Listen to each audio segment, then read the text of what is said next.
అందరూ నిరుద్యోగ వృత్తి అన్నారు. అసలు నిరుద్యోగ వృత్తి మేము అనలేదు అంటాడు.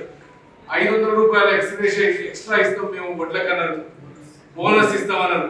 ఈ రోజేమో అది రేట్ తక్కువ ఉంటే ఇస్తామన్నా కానీ ఇప్పుడు లేదంటే ఇస్తాం అంటున్నారు. అంటే ఈ అబద్ధ ప్రచారాలు గమనించాలా ప్రజలు.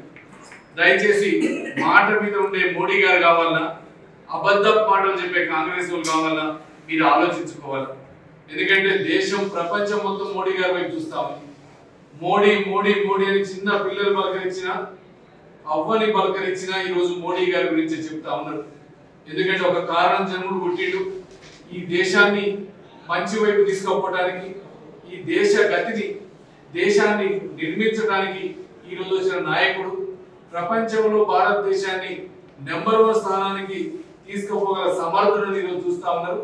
కాబట్టి దయచేసి అందరూ కూడా ఆలోచించి ఎవరికి ఓటేస్తే మీ ఓటు విలువ ఉంటుంది, ఎవరికి ఓటేస్తే మురిగిపోతుందని ఆలోచించుకోండి.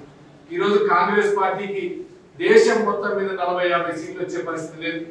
బీఆర్ఎస్ పార్టీకి అభ్యర్థులు పోటీ చేసే పరిస్థితి లేదు. అందుకని భారతీయ జనతా పార్టీకి ఓటేసి రేపు ఆప్కి బార్ 400 సీట్ల మీద ఖచ్చితంగా 400లో నల్లగొండ ఉంచాలని. ఎందుకంటే నల్లగొండ ప్రజలు విఘ్నులు, ఒక ఏదైనా అంటే ఒక చరిత్రకి నాంది పలక కెపాసిటీ ఉందో. కాబట్టి మీరు ఆలోచించండి, మీ ఓటు ఎవరికి వేస్తే రేపు మీ ఓటుకి విలువ ఉంటుంది. కమలం గుర్తు మీద ఓటేసి మోడీ గారిని ప్రధానమంత్రిని చేయాలని మీ అందరినీ కూడా పేరు పేరున ప్రార్థిస్తా ఉన్నా. జై భారత్.